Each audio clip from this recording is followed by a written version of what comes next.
pacientes críticos. Entonces, es un tema muy grande, ¿no? Pero vamos a tratar de resumir para que podamos entender hasta qué punto el soporte nutricional es esencial en estos servicios de cuidados intensivos en el tratamiento del paciente crítico, más que todo los pacientes con coronavirus, con un problema respiratorio. Empezamos entonces, ¿ya? Entonces, darle la bienvenida por participar en este curso y darles toda la experiencia que tenemos los ponentes hoy día y el día de mañana. Vamos a empezar. Definitivamente vamos a empezar con el primer, a ver, ahí tenemos. Bueno, hay que mencionar en que los servicios de cuidados críticos, las UCIs, hoy en día han evolucionado de tal manera que también tienen ya servicios de soporte, servicios que ayudan a que el cuidado especializado del paciente COVID sea mucho más efectiva. Uno de estos es el soporte nutricional. Otro es el soporte de ventiloterapia. Y hay otro campo que es lo que es la terapia respiratoria. ¿Ya? Inclusive hay otro más que es el grupo de psicólogos que ayudan a los servicios de cuidados intensivos. Pero en este caso vamos a hablar de un servicio, de un subservicio que apoya en todo a los especialistas y hablando de los enfermeros y de los médicos en forma grupal para que sea el tratamiento más efectivo.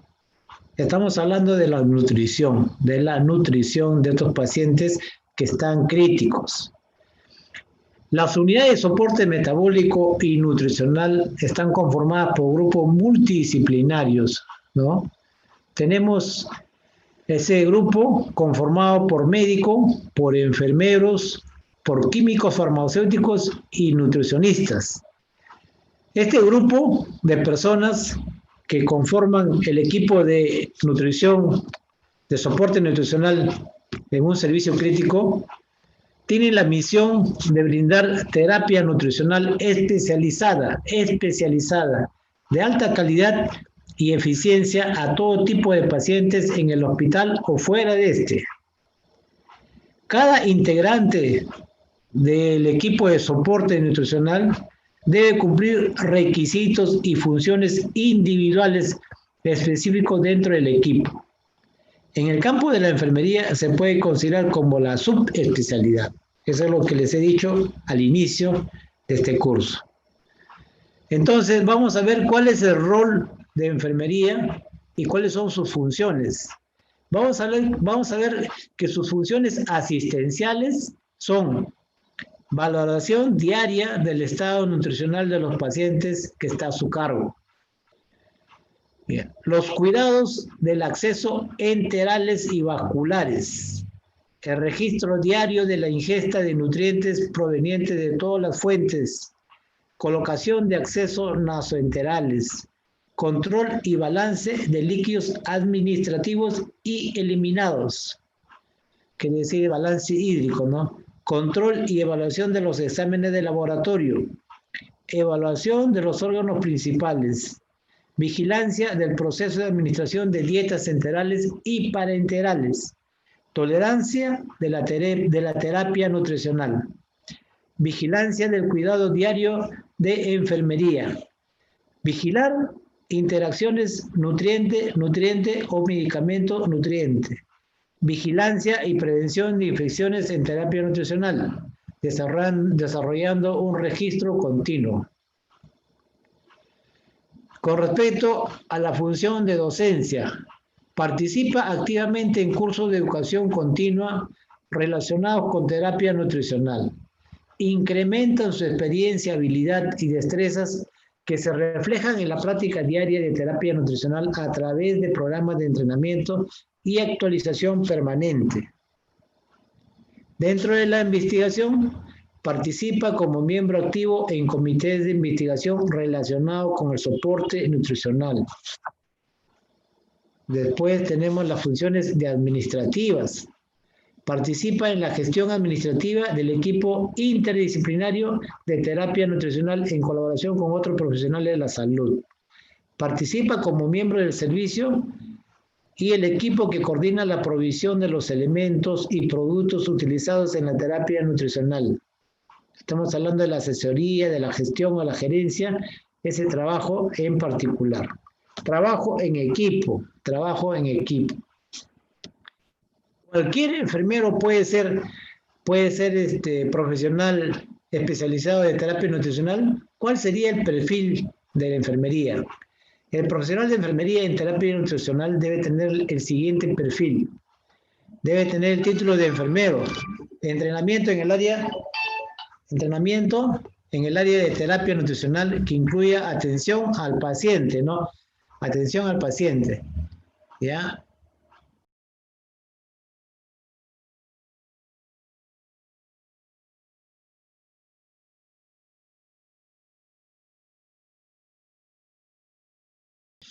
Disculpen por la interrupción. Decía de que el perfil del profesional de enfermería en el comité de terapia nutricional debe tener el título de habilitado, entrenamiento en el área de terapia nutricional, completar un programa de posgrado o equivalente a terapia nutricional, capacidad de trabajo en equipo, alto grado de motivación, ser reflexivo, crítico, humano y solidario, y trabajar en equipo, ¿no? Entonces, vamos a ver. Vemos en las unidades de cuidados críticos, vemos que el 50% de pacientes son desnutridos. Y de este 50% hay 25% que sufren desnutrición grave, ¿no? Según las asociaciones de investigación de la nutrición en servicios críticos. Entonces vemos que el 50%, de estos 50%, hay 25% que sufren de desnutrición grave. Entonces, en conclusión, podemos decir que del 100% de pacientes que ingresan a la UCI, hay un 25% que sufren desnutrición grave. ¿Debido a qué? Problemas de la nutrición, o sea, no están teniendo una adecuada nutrición. Entonces, por eso mismo, hay un equipo de soporte nutricional que se dedica a qué nutrientes es necesario en cada determinada enfermedad, en cada determinado soporte de un órgano. Puede ser renal, puede ser pulmonar, ¿no? Puede ser digestiva. Entonces, los de soporte nutricional van a hacer el seguimiento a estos pacientes de tal manera que sea más efectiva el cuidado del paciente con respecto a todo el equipo de profesionales que están alrededor de este paciente crítico.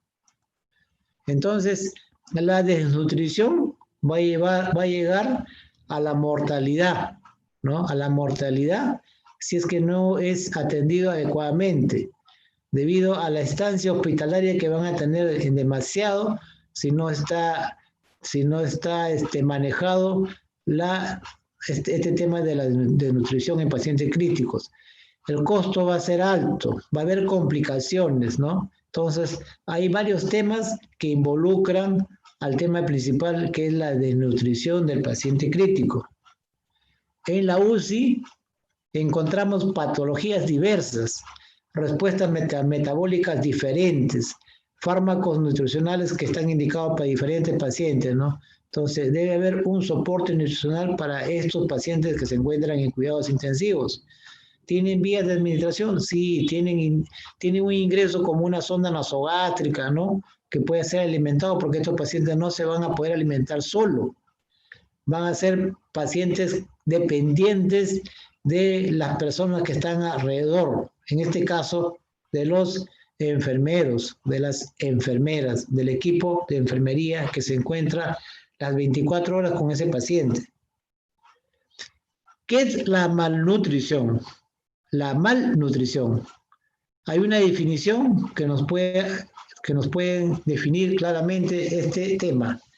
Es el estado patológico que resulta de un defecto o un exceso relativo o absoluto de uno o más nutrientes esenciales. De uno o más nutrientes esenciales, ¿no? Es el estado patológico con un mayor riesgo de presentar complicaciones y que podría beneficiarse de un tratamiento nutritivo. Entonces, otra definición que es un desorden de la composición corporal con deficiencias de macronutrientes y micronutrientes.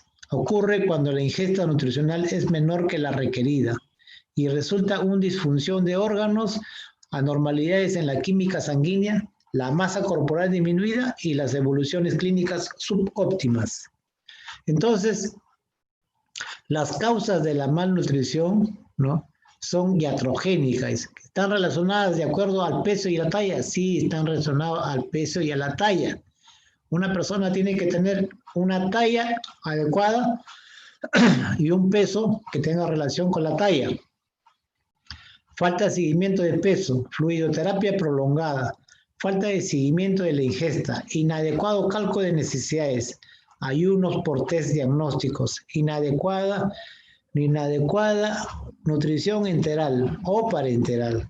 Entonces, porque por todos estos problemas se forma el comité, el grupo de soporte nutricional que están encargados un médico, farmacéutico, un personal de enfermería y una nutricionista, ¿no? Antecedentes, ¿no? La historia natural, consideraciones especiales para ver la valoración del paciente crítico en UCI. La pobre ingesta, puede ser la pobre ingesta porque estos pacientes que ingresan a UCI son pues personas de bajos recursos, en la cual su nutrición es muy mínima, ¿no? También tienen problemas de alcoholismo, muchos de ellos tienen abuso de drogas, tienen desórdenes psiquiátricos, bajo peso, riesgo de malnutrición, personas de mayores de 60 años, enfermedades asociadas con hipercatabolismo, tienen problemas renales, algunos tienen problemas también de complicación como el hipertiroidismo, inmovilizaciones como los pacientes seniles, ¿no? El índice de masa corporal menor de 18.5 kilogramos por metro cuadrado. Las asociaciones de nutrición dicen, los pacientes en estado crítico que no van a poder nutrirse durante un periodo mayor de 5 o 7 años deben recibir soporte nutricional especializado. ¿Qué quiere decir eso? Que si los pacientes que están por alguna complicación de un órgano que llegan a cuidados intensivos, estos pacientes no se van a poder alimentar por sí solos. Entonces, estos pacientes van a tener un acceso por donde darle alimentación. Podría ser una sonda nasogástrica, ¿no? Pero para darles ahí una adecuada alimentación artificial, tiene que haber un grupo de profesionales que evalúen a estos pacientes e indiquen la alimentación indicada, la mejor alimentación que debe tener este paciente para que supere el problema o la enfermedad que le ha conllevado para que este paciente llegue a UCI. Otro dice, todos los pacientes que no vayan a recibir dieta bioral dentro de 3 días deben recibir nutrición enteral, ¿no? Nutrición enteral. Entonces, ahí tenemos una evidencia, ¿no? Los objetivos de la valoración nutricional son 3. Evaluar el riesgo de morbilidad y mortalidad de la malnutrición. Identificar e individualizar las causas y consecuencias de la malnutrición. Analizar el grupo de enfermos con mayor posibilidad de beneficiarse con un soporte nutricional adecuado. Las variables de la valoración nutricional son los índices pronósticos, las partes funcionales, la bioquímica y la antropometría. La antropometría está relacionada con el peso y con el índice de la masa corporal. Y la valoración global. Vamos a ver con respecto a las variables antropométricas. Entonces, las variables antropométricas está relacionada con el peso, ¿no?, de acuerdo a la talla, el índice de masa corporal, que tenemos una fórmula para ver la masa corporal total de estos pacientes y se puede identificar qué tipo de desnutrición tiene. Otras puede ser el pliegue del tríceps, el área muscular del brazo. Y al final tenemos la valoración subjetiva global, donde tenemos un esquema ya realizado, tipo checklist, donde se va a evaluar la parte nutricional a estos pacientes. Las variables antropométricas, bueno, usamos como instrumento la balanza, ¿no?, para ver el peso ideal, el peso real. Mide el total de los componentes corporales. Su valor no ha sido analizado en pacientes críticos. Debe considerarse que los pacientes críticos pueden estar edematosos y el paciente medido generalmente no va a reflejar la masa corporal celular normal. Entonces, ¿qué pasa con el paciente en cuidados intensivos? Estos pacientes ingresan a los servicios y vienen ya con un trastorno del cuerpo, de la masa corporal, ¿no? Pero son pesados en las camas que ocupan estos pacientes.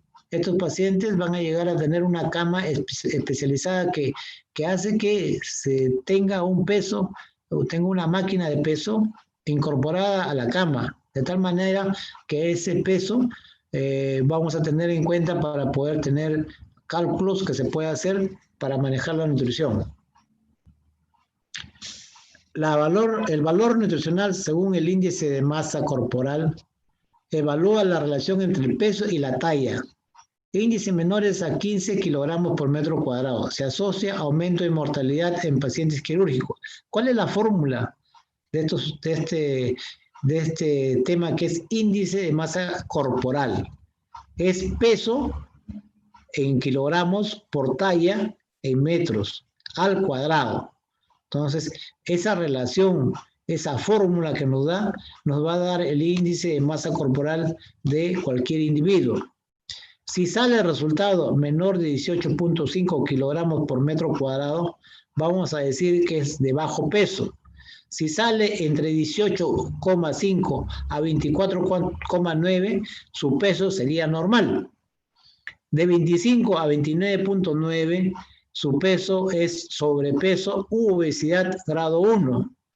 De 30 a 39,9 tenemos una obesidad de grado 2.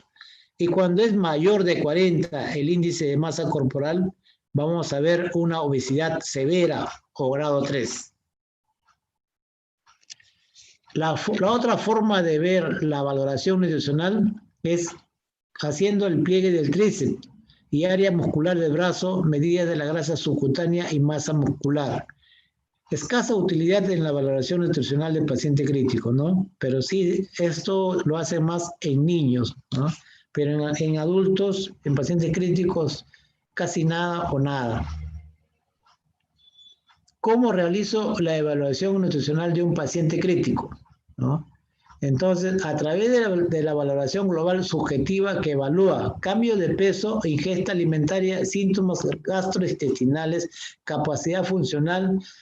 Esto es por el estudio de la entrevista, donde vemos la anamnesis y vemos también en el estudio del examen físico. Ahí se clasifica si el paciente está adecuadamente nutrido, moderadamente nutrido o severamente desnutrido, ¿no?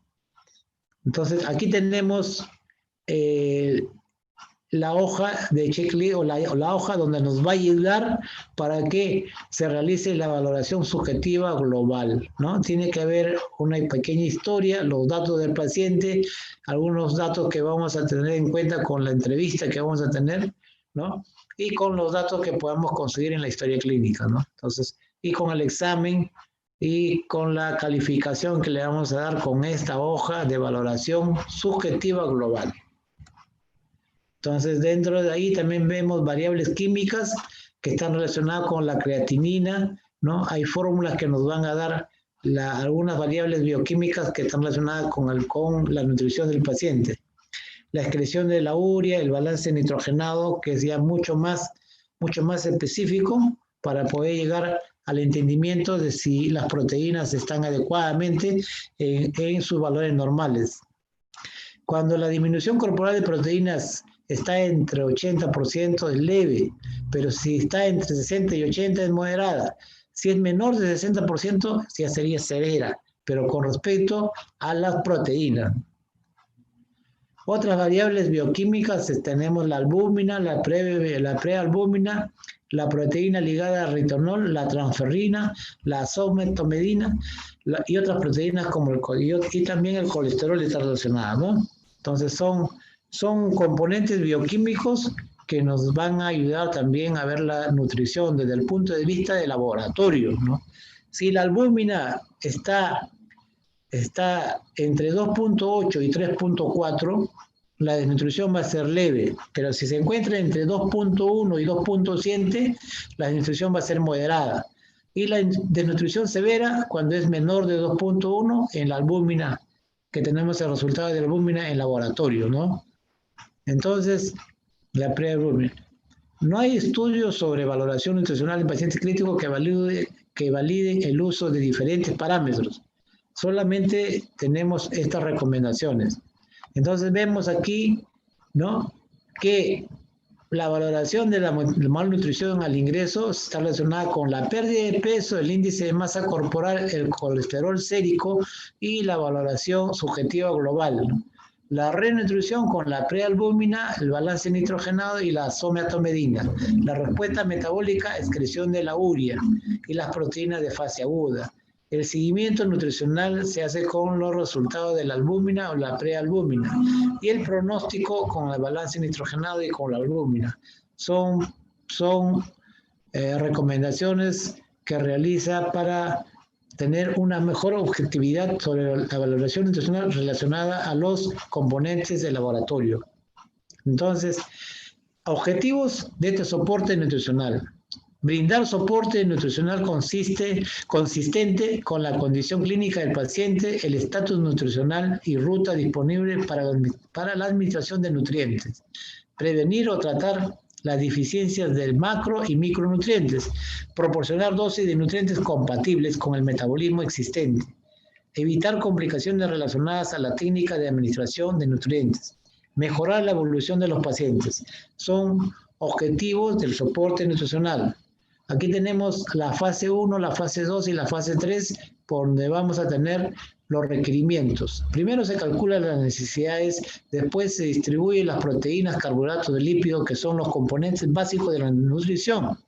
Proteínas, carbohidratos y lípidos. Por supuesto, también tenemos incluido el agua, ¿no? El agua también es parte de los nutrientes del ser humano.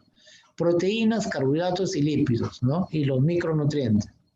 Entonces, tenemos dentro de los carbohidratos, el principal carbohidrato es la glucosa, ¿no? La glucosa. Debe darse entre 30 a 70% total de las calorías. Se recomienda de 2 a 5 gramos por kilogramo por día. ¿Debe vigilarse los niveles de glicemia? Sí, debe vigilarse los niveles de glicemia. ¿Por intermedio de qué? De un control de hemoglucotés o un control de glicemia sérica, ¿no? Glicemia sérica. Después tenemos los lípidos. El aporte de lípidos es esencial para evitar el déficit de ácidos grasos esenciales. Se debe aportar lípidos del 15 al 30% del aporte calórico total, hasta el 40% del aporte calórico no proteico. La cantidad mínima, me van a disculpar un ratito, voy a poner mi batería, un ratito. A ver. La cantidad mínima de los lípidos, los requerimientos necesarios, es 1 gramo por kilogramo por día. 1 gramo por kilogramo por día, con respecto a los lípidos. Dentro de las proteínas son los aminoácidos, son componentes de aminoácidos. Y dentro de estos aminoácidos esenciales, tenemos pues cantidad como 12, ¿no? Está la leucina, ¿no? La arginina, la estina. El 15% al 20% de las calorías totales deberían de ser aportadas como proteínas. Un aporte aproximado de 1.2 a 1.5 gramos por kilogramo por día, ¿no? Entonces, en el cuadrito de abajo tenemos que normalmente debemos tener las proteínas 0.8 gramos por kilogramo de peso. En el estrés metabólico vamos a tener 1 a 1.5 gramos por kilogramo de peso. Y en una insuficiencia renal aguda sin diálisis vamos a tener 0.8 a 1 gramos por kilogramo por peso. Y en un hemodiálisis el paciente va a tener 1.2 gramos por kilogramo de peso. Entonces son algunos datos que nos van a ayudar a valorar la nutrición del paciente. También tenemos los electrolitos. Son imprescindibles los aportes de electrolitos para evitar complicaciones potencialmente malignas como las arritmias cardíacas. Monitorizar electrolitos también en orina. Entonces, los requerimientos diarios de electrolitos tenemos el sodio, debe estar entre 50 y 250 miliequivalentes por litro. El potasio de 30 a 200 miliequivalentes por litro. Cloruro de 50 a 250 miliequivalentes por litro. El magnesio de 10 a 30 miliequivalentes por litro. Calcio de 10 a 20 miliequivalentes por litro. Y por último, el fósforo de 10 a 40 milimoles por litro. Entonces, los electrolitos en la preparación de la nutrición parenteral, ¿no?, tienen presencia en estos. Las sales de fosfato deben ser añadidas y las soluciones de nutrientes previamente deben de adicionarse el calcio. Las sales de calcio son incompatibles con bicarbonato de sodio. Una ampolla de gluconato de calcio al 10% contiene 0.5 miliequivalente de calcio por mililitro, ¿no? Por eso que indican gluconato de calcio en estos pacientes no desnutridos. Aquí ven ustedes una relación de vitaminas, ¿no?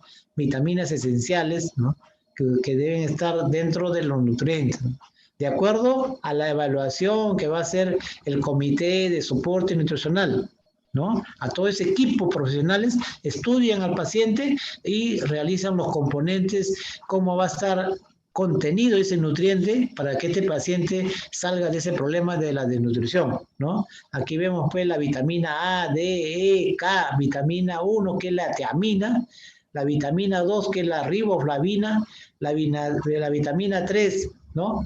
Vitamina 3, B3 es la pantoténico, la vitamina B5 es la niacina, la vitamina B6 la piridoxina, la vitamina B7 la biotina, la vitamina B9 el ácido fólico y la vitamina B12 el cianocobalamina, ¿no? Aquí tenemos también la vitamina C que es el ascórbico, ¿no? Tenemos aquí su suplemento, ¿no?, diario y la dosis que se debe de colocar en un nutriente. También hay recomendaciones. Se reconsidera adecuado un aporte de 25 a 30 kilocalorías por kilogramo de peso. El aporte de glucosa es necesario en pacientes críticos, ¿no? Estos pacientes críticos deben tener un control periódico de glucosa, ¿no? Si vemos que un paciente es diabético, tiene que haber monitoreo de la glucosa, ¿no? ¿Por medio de qué? De un equipo llamado hemoglucotest. Pero también debe tener una medición diaria o cada 12 horas sobre la glucosa sérica, ¿no? La glucosa sérica.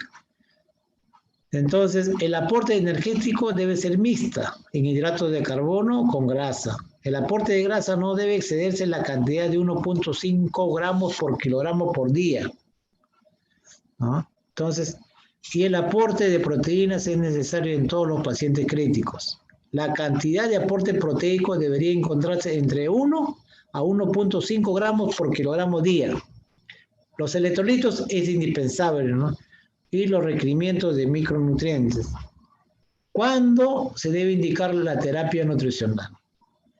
Cuando el paciente ingresa al servicio de cuidados intensivos, llega pues inestable, ¿no? Entonces, lo estabilizan una vez que le hayan invadido a este paciente. O sea, le hayan colocado pues, ¿no?, el tubo endotraqueal. El paciente COVID llega pues, ¿no?, en una etapa estresante, una etapa en la cual este paciente está con requerimientos de oxígeno y de aire, entonces no puede respirar, entonces desatura. Entonces, ¿qué hacemos? Ese paciente es intubado, llega a ventilación mecánica y el paciente está con pseudoanalgesia y relajado. Entonces este paciente va a depender de su nutrición, de las personas que le están cuidando. Entonces, como está inestable, ya lo estabilizan una vez colocándolo y invadiéndolo, así como les he dicho que llega a ventilación mecánica, entonces inmediatamente ya recobra sus funciones vitales normales, inmediatamente se inicia la nutrición, ¿no? La nutrición. En este caso, la nutrición enteral, ¿no?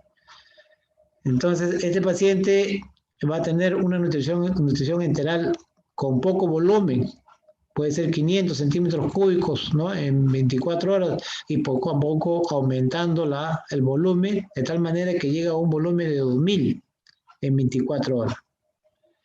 La tendencia actual es iniciar la terapia nutricional enteral lo antes posible, ¿ya? La tendencia actual es iniciar la terapia nutricional enteral lo antes posible en los servicios críticos, ¿no? Beneficios de esta nutrición enteral. La nutrición enteral mantiene la integridad de la mucosa gastrointestinal, lo que podría evitar la translocación bacteriana, es más económica, de administración fácil y segura, asegura una mejor utilización de nutrientes. Estos beneficios de la nutrición enteral se disminuyen o anulan cuando éste se comienza en forma tardía. Por eso se recomienda que sea lo más antes posible. ¿Qué dieta lo vamos a administrar a un paciente determinado? Las dietas enterales pueden clasificarse. Se clasifican según el tipo, puede ser artesanal, industrial o osmolaridad, ¿no? Según la osmolaridad. Dentro de la osmolaridad pueden ser hipotónicas, isotónicas o hipertónicas o hipertónicas. La mayoría son isotónicas, ¿no? Densidad calórica, normocalórica, hipocalórica o hipercalórica. Según la complejidad de los nutrientes, son poliméricas y oligoméricas. La mayoría son poliméricas, ¿no? La composición completa e incompleta, la mayoría son completas. Entonces, ¿qué es dieta polimérica y qué es dieta oligomérica? La polimérica son dietas enterales en las que las proteínas se presentan en forma intacta, ¿no? En forma intacta.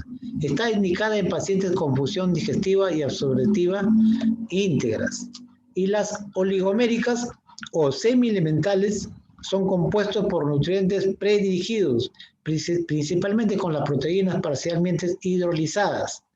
Está indicada en pacientes que presentan alteraciones en las funciones digestivas y absorbativas. El intestino es corto, hay pancreatitis aguda y hay enfermedad inflamatoria intestinal, ¿no? Entonces tenemos aquí las poliméricas y las oligoméricas. Son dos tipos de dieta que se va a dar. Aquí vemos algunas fórmulas enterales. ¿No? Por ejemplo, el Ensure, o el Ensure, o el Ensure, ¿no? Suplemento nutricional completo y balanceado, ¿no? Es un suplemento nutricional completo y balanceado, densamente calórico, y está con una dosis alta de proteínas. Para su uso en pacientes estresados con necesidades calóricas incrementadas o para pacientes con restricciones de líquidos. Tenemos aquí el Smolai, ¿no? El Smolai, que es un líquido nutricional isotónico de alto contenido de nitrógeno. Está indicado para las personas que muestran sensibilidad e intolerancia a los alimentos hipertónicos y requieren nutrición isotónica balanceada. También para personas con dietas y absorción defectuosa de grasas, para personas con percepción del gusto alterado debido a la terapia de radiación o quimioterapia. Tenemos aquí otro alimento llamado glucerna, ¿no? Nutrición completa y balanceada, especialmente diseñada para el manejo de pacientes que tienen problemas de diabetes mellitus tipo 1, tipo 2, ¿no? Entonces tenemos exclusivamente o dirigido esta dieta llamado glucerna para todos los pacientes que tienen problemas metabólicos como la diabetes. Tenemos otra dieta, otro alimento llamado Nepro, que es una nutrición especializada, completa y balanceada, ¿no?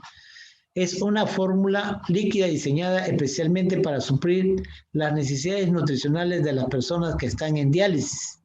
Es un alimento alto en calorías, moderadamente en proteínas y de bajo contenido en electrolitos.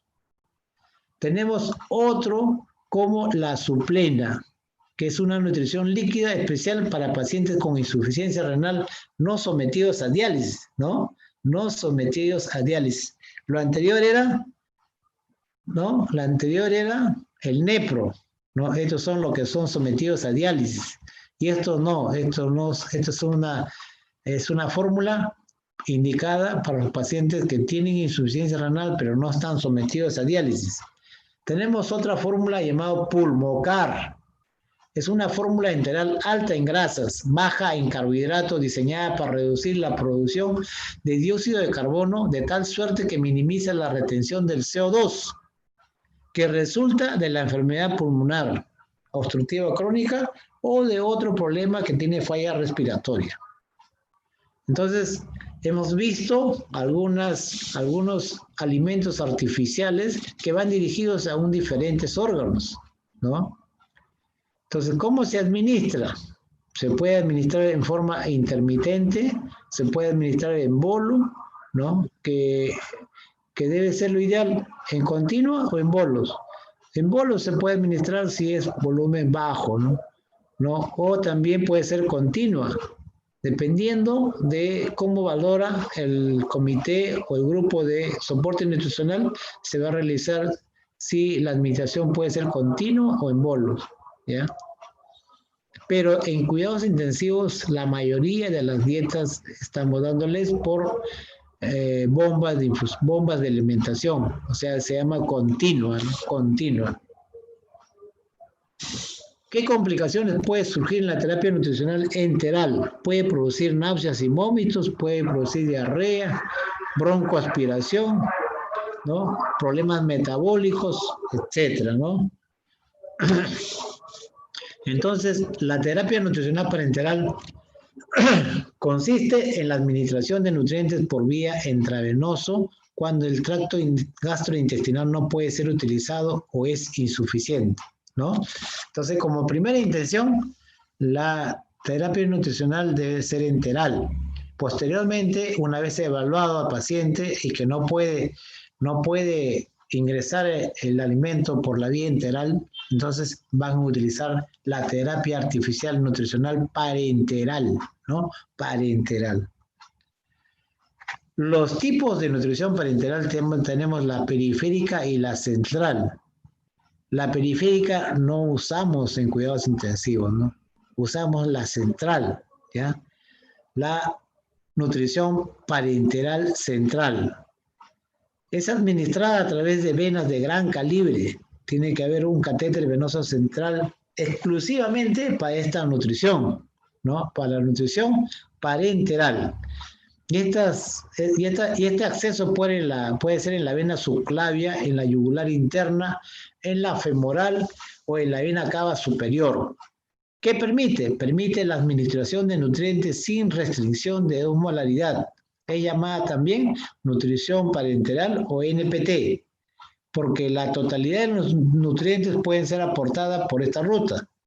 El contenido de estas contribuyen a que la osmolaridad sea más de 1300 milismol por litro. Otras recomendaciones sería contar con un ambiente especializado para su preparación, ¿no? Donde van a usar técnicas asépticas. Entregar a los servicios debidamente rotulados indicando componentes, osmolalidad, goteo, número de bolsa, nombre de paciente, número de cama y servicio. Eso es lo que hacen el servicio de soporte nutricional. Mantener la individualidad de la vía del catéter que está siendo utilizada para la nutrición parenteral, y estos deben ser administrados en 24 horas y desechar el equipo. O sea, esa vía, ese acceso, ¿no?, que es acceso venoso, es exclusivamente para la nutrición parenteral del paciente. Una bolsa de nutrición parenteral no debe permanecer instalada por más de 24 horas. Mantener refrigerada a 4 grados la mezcla que no está utilizando.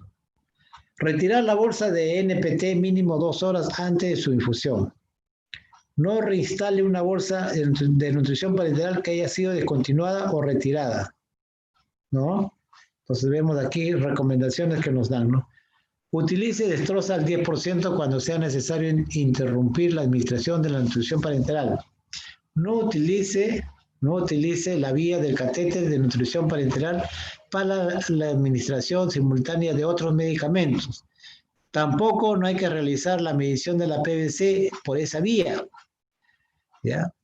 Entonces hay que observar la mezcla parenteral que se está administrando en busca de precipitaciones y turbidez, ¿no? Hay que valorar y hay que mirar y hay que observar todos los equipos que utilizamos para realizar este procedimiento, ¿no? Los cuidados de enfermería en la prevención de infecciones. Se tiene que limpiar el acceso donde están administrando los alimentos.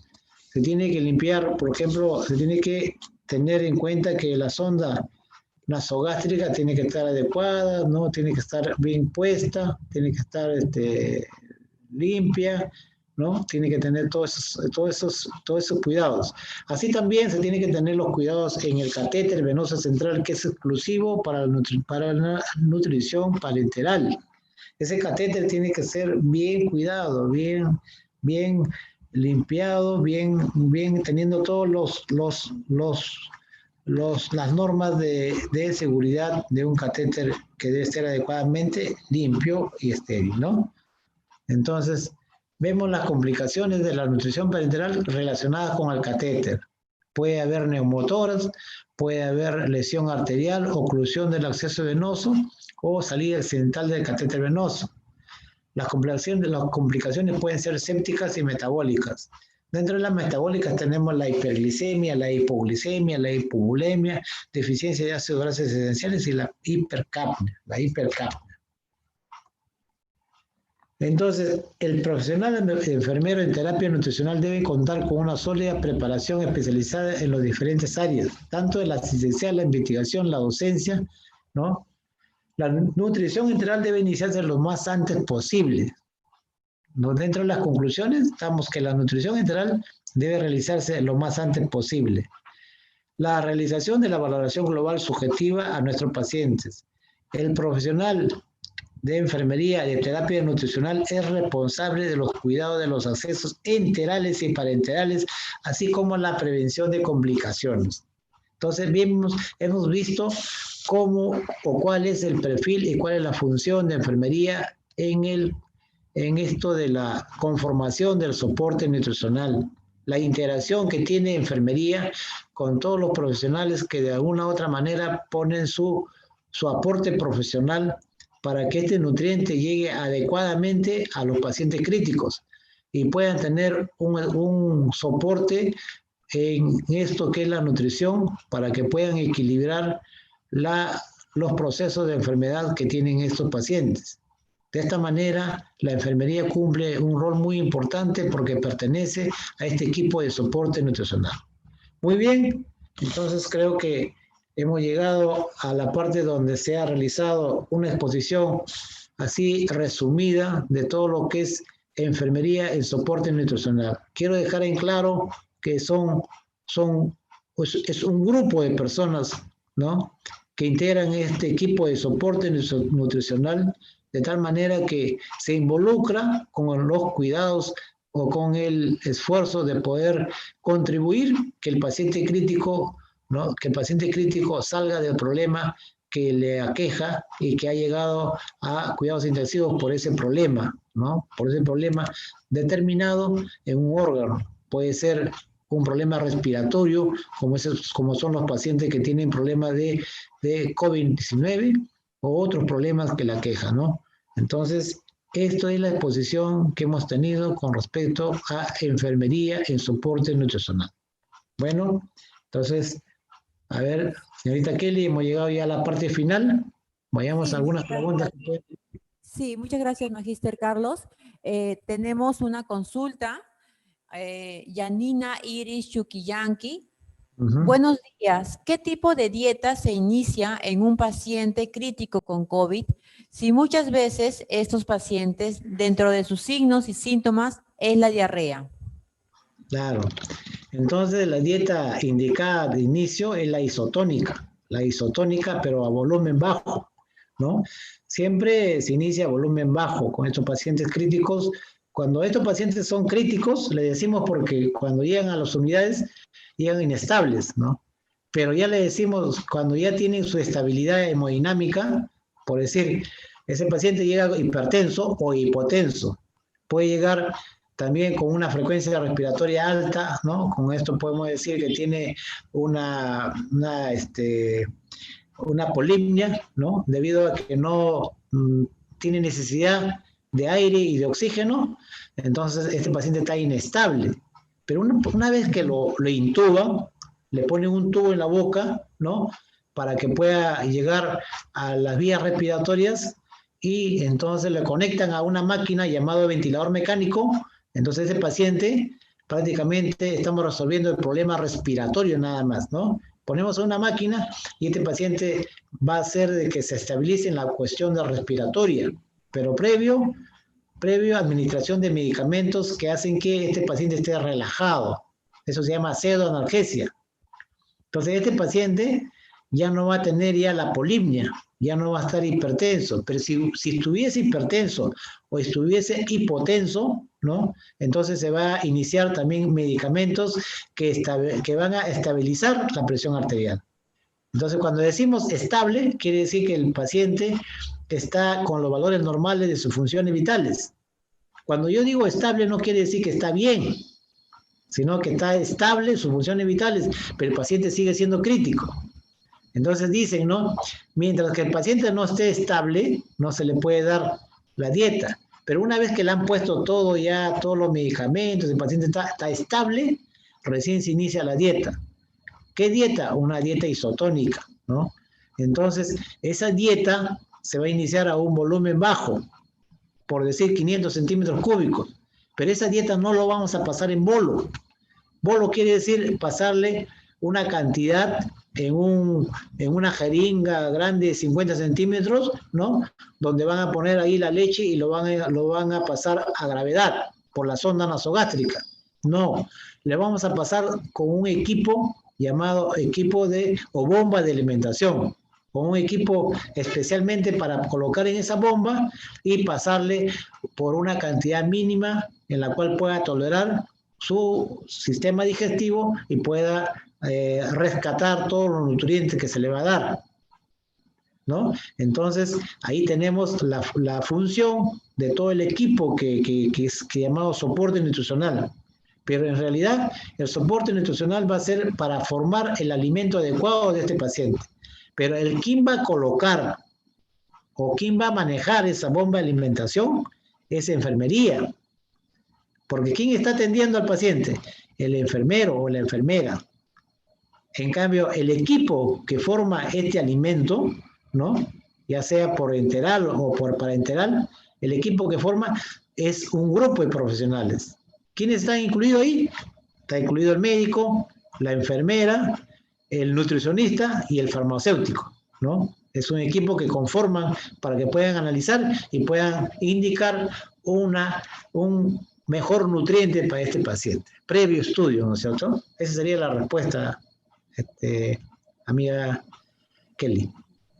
Gracias, Magíster, y gracias, Yanina, por tu pregunta. Yanina ha hecho una siguiente pregunta.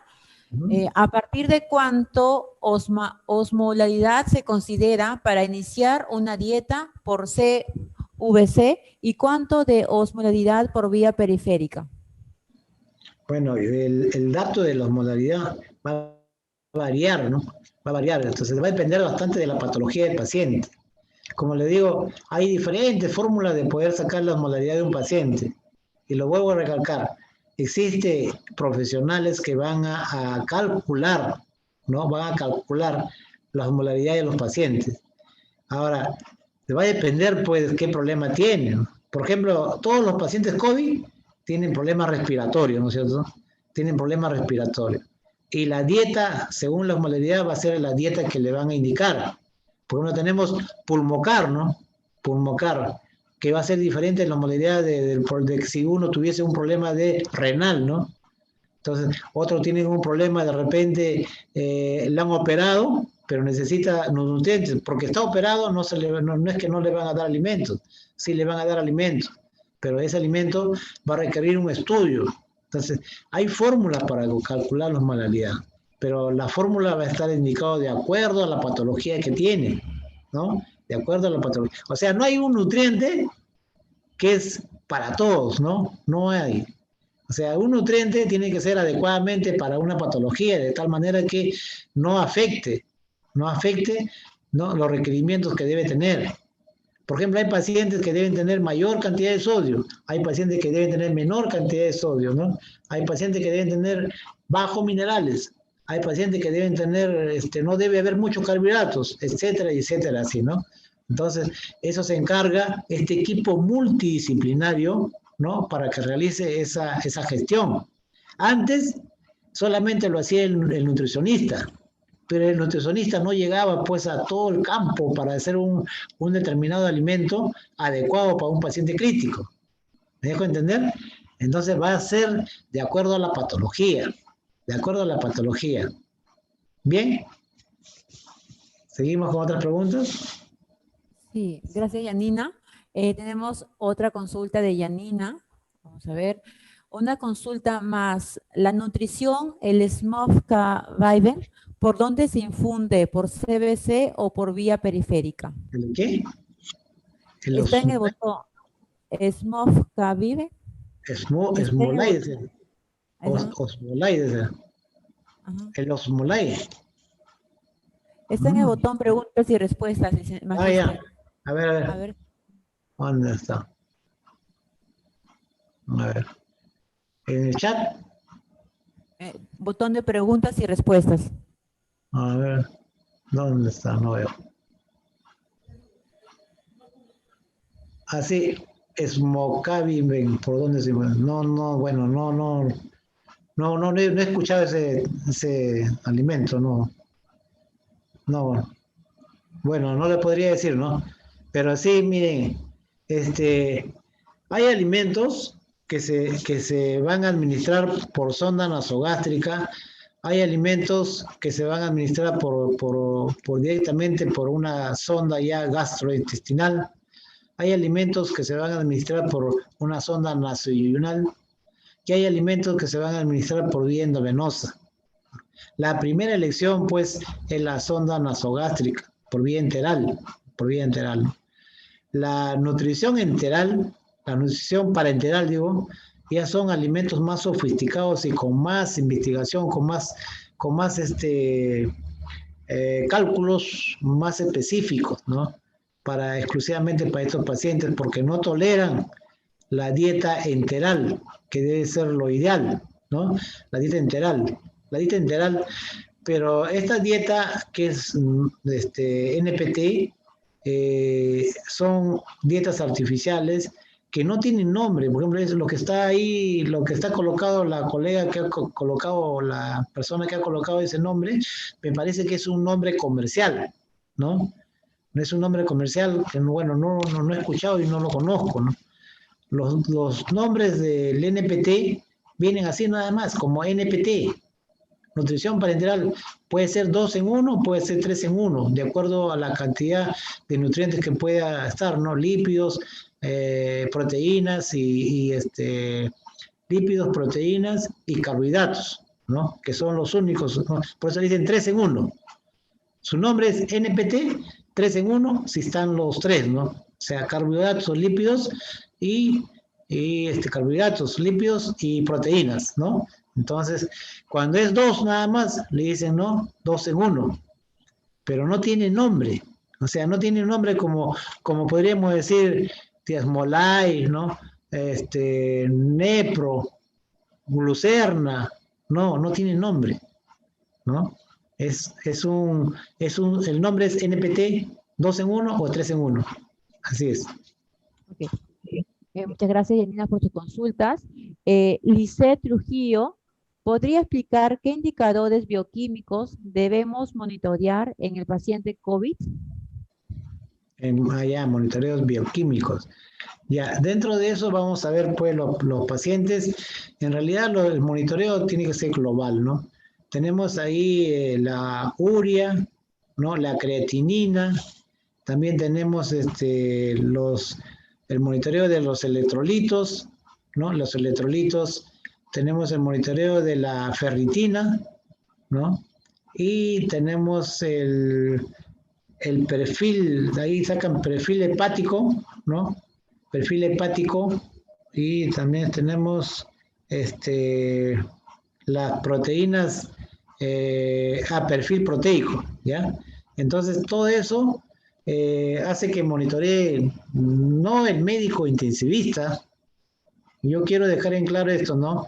Ese monitoreo no es que el médico intensivista lo va, ¿no? Entonces, por eso que se ha creado los profesionales de soporte nutricional para que ellos realicen el seguimiento de estos pacientes, ¿no?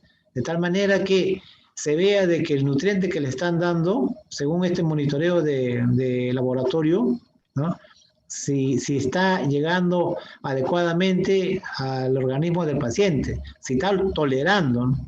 De tal manera que ese nutriente puede aumentar su capacidad de micronutrientes y macronutrientes, de acuerdo a los resultados del laboratorio que le estamos haciendo seguimiento. Entonces, es justamente el grupo que va a evaluar, es el grupo de soporte nutricional. Quería también hacerles llegar una información que debemos conocer, ¿no? Todos nosotros, si tenemos nuestro adecuado nutrición, ¿no? O sea, nosotros almorzamos, tomamos desayuno, almorzamos y cenamos, ¿no es cierto? Entonces, si realizamos esas tres funciones de tomar desayuno, almorzar y cenar, antes pues había, ¿no? Un desayuno, un almuerzo, un lonchecito y una cena. Pero ahora, pues, no sé, por la parte económica, ¿qué pasará? Pero ahora existe solamente desayuno, almuerzo y cena. Yo me acuerdo que antes tomaba lonche, ¿no? Pero ya se ha obviado eso, ¿no? Entonces, ustedes se dan cuenta que teniendo esas tres cualidades de tomar desayuno, almorzar y cenar, cubre las necesidades de proteger nuestro aparato digestivo. Cuando digo proteger, quiere decir que nuestro aparato digestivo produce diferentes sustancias, también sustancias que nos ayudan, pero también elaboran sustancias que nos hacen daño, ¿no? Esas sustancias, si no encuentran el suficiente alimento para que pueda degradar y realizar pues el metabolismo y el catabolismo, entonces nos va a dar energía. Pero si no encuentra el aparato digestivo, no hay nada, no, o sea, no, por si no han almorzado, entonces esa sustancia que normalmente segrega dentro de nuestro aparato digestivo nos va a producir daño. ¿Qué va a producir? Va a producir lesiones alrededor de la mucosa gastrointestinal. Y al final, ¿qué va a producir? Úlceras, ¿no? en el aparato digestivo. ¿Y eso qué va a producir? Sangrado. Y ese sangrado al final, ¿qué va a producir? Un problema de sangrado por la parte superior del aparato digestivo, llamado hematemesis, ¿no? Entonces, ¿por qué? Porque hemos tenido úlceras ahí. Entonces, esas lesiones que se pueden producir por la mala nutrición o por la no nutrición, ¿no? Se va a complicar más si este paciente o esta persona fuma, ¿no? Alcohólico, tiene, ¿no? Esas cosas, entonces, o come algunas cosas que, como decirte, algunas cosas de repente muy, muy condimentadas, etcétera, ¿no? Pero esto no sucede después de la noche a la mañana, esto sucede cuando ya es demasiado, ¿no? No es porque una vez comas aquí, te va a producir eso, ¿no? No es porque una vez no almuerces, te va a producir lesiones en la parte digestiva, ¿no? Es cuando ya es consecuente, ¿no? Cuando es de varias veces, ¿no? Entonces otro dice, no, pero si yo como mi comida bien, pero no, pero ¿cómo ha sido antes, de repente en la adolescencia, cómo ha sido su parte nutricional, ¿no? Entonces ya cuando uno es un adulto maduro, ya recién vienen las consecuencias. Entonces, hay muchas cosas que no es porque se hace en el momento, sino que eso ha sido ya paulatinamente, pasan los años, y llega un problema ya digestivo.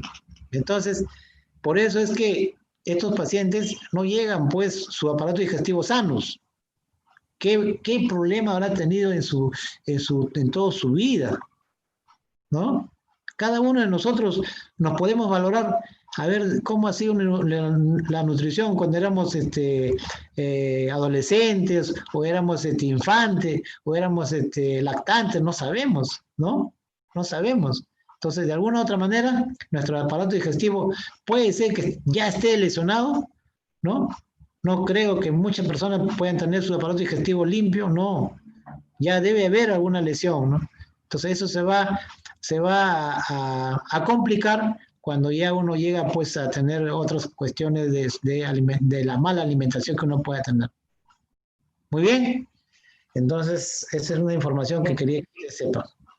Gracias, Magister Carlos. Tenemos una última consulta relacionada al tema que estamos viendo. Mayra nos pregunta, buenos días, disculpe, en mi experiencia, creo que no solo es la necesidad del paciente, sino también la tolerancia del mismo. Hay pacientes que por su requerimiento necesitan determinadas kilos de caloría, como un Osmolite, pero ¿qué hacemos si es que el paciente no la tolera porque hace residuo gástrico elevado y además paciente COVID en prono?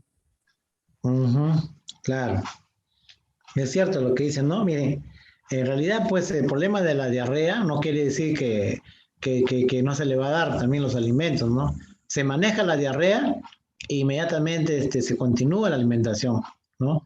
Dice que según las organizaciones de nutricionistas, las organizaciones grandes que son de parte médicos y nutricionistas, dicen que no se debe a un paciente crítico en UCI, no se le debe dejar nunca sin nutrición, ¿no? Sin nutrición. Entonces, el hecho de tener diarrea no quiere decir que no le van a dar después, ¿no? Claro, se trata la diarrea, ¿no?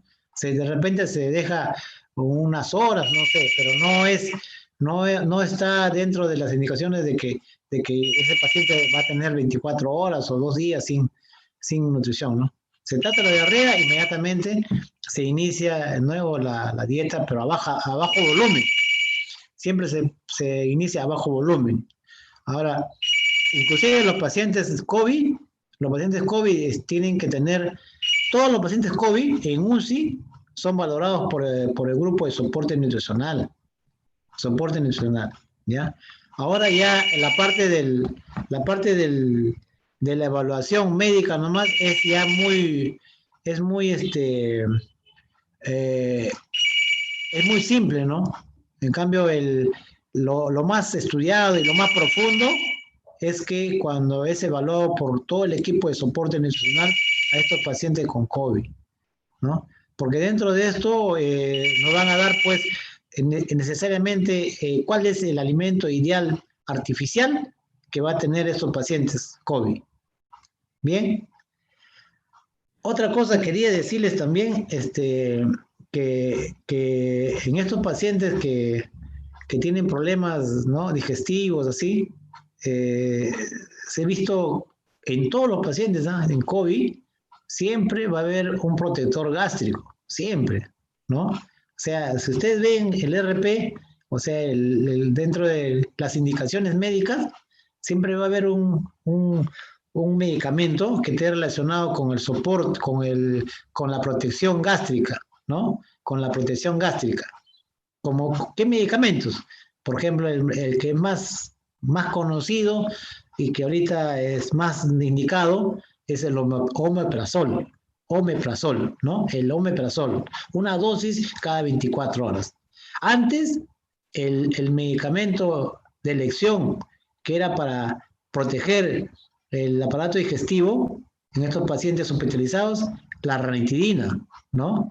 Pero ahora ha pasado a primer plano, que es el omeprazol, ¿no? El omeprazol es el medicamento más indicado en estos pacientes que tienen problemas, que están hospitalizados y que le indican para proteger el aparato digestivo, muy aparte de la alimentación que tengan, ¿no?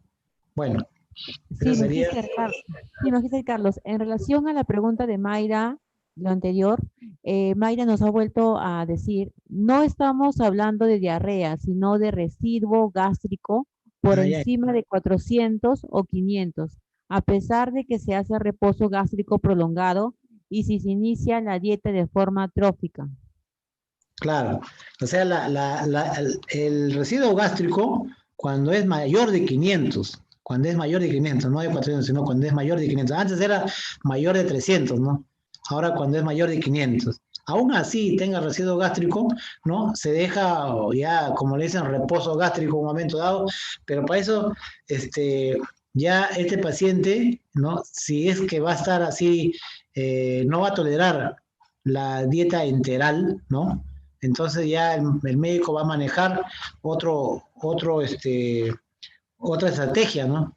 Como es el de indicarle carbohidratos por medio de vía endovenosa. En este caso es la destroza al 10%, ¿no? Le puede poner hasta que sea evaluado este paciente por qué tiene ese problema de residuo gástrico. Primero se tiene que ir al problema, ¿no?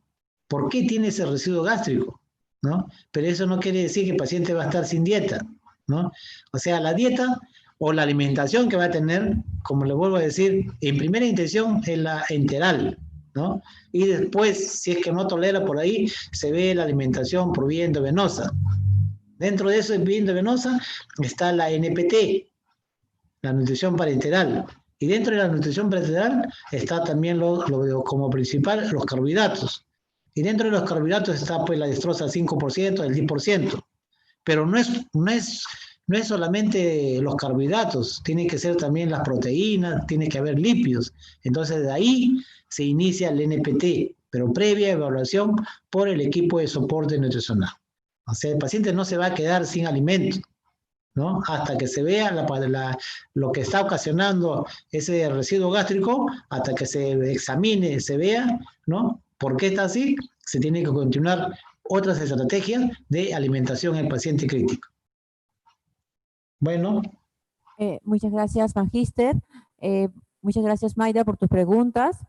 Tenemos acá una consulta que han levantado la mano en el Zoom. Voy a permitir que pueda utilizar el micrófono. Isabel, perfecto. Muy buenos días.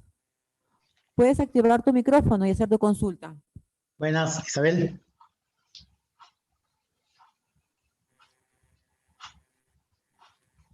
Isabel.